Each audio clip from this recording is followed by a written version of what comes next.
Hey guys, and welcome to another one of my videos.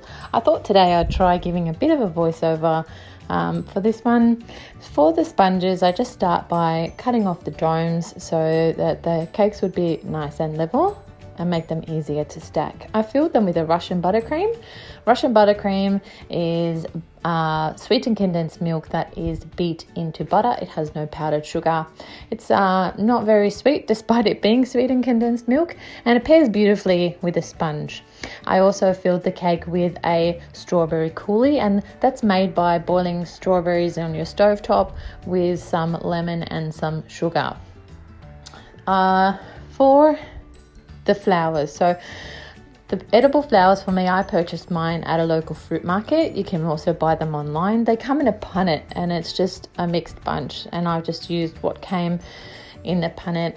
I also picked a couple of things, so I have a veggie garden out the back and I picked some things and pressed them as well. So to press the flowers, very easy. All I did was get a A4 piece of paper folded in half, and then I inserted some paper towel into that folded piece of paper, and then I simply laid my flowers down in the position that I wanted them to be pressed, and then folded the paper on top of them. So the paper towel and the paper act as a moisture absorber, because basically you're taking the moisture out when you're pressing them.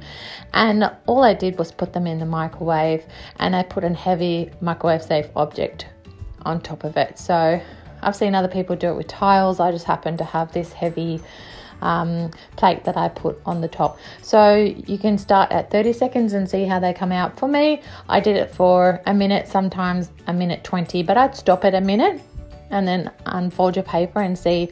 What you will notice is how crispy they are, and that's kind of what you're looking for in terms of how long you want to dry them in the microwave. So I found a minute wasn't quite enough, so I just gave it an extra 20 seconds, and it gave it that extra crispiness into making those flowers. To apply the flowers to the cake, I simply just stuck them onto my buttercream. So it'd be better for you to apply it to a cold cake straight from the fridge, because you don't want to be leaving marks and indentations on the buttercream with your fingers. And what I did was I made up my own flowers as well. So some of them had stems on them and some didn't. So I added my own stems by just pulling different parts of different flowers and constructing my own, pulling little buds off here and there, adding little leaves here and there. It's really just your own personal preference. There's many different ways you can go. I didn't want to go overboard and thought at times that I might be, so I would probably start by doing less and then building up from there. I also wanted to make the cake have a bit of depth and texture, so I used dried flowers and fresh flowers on the top.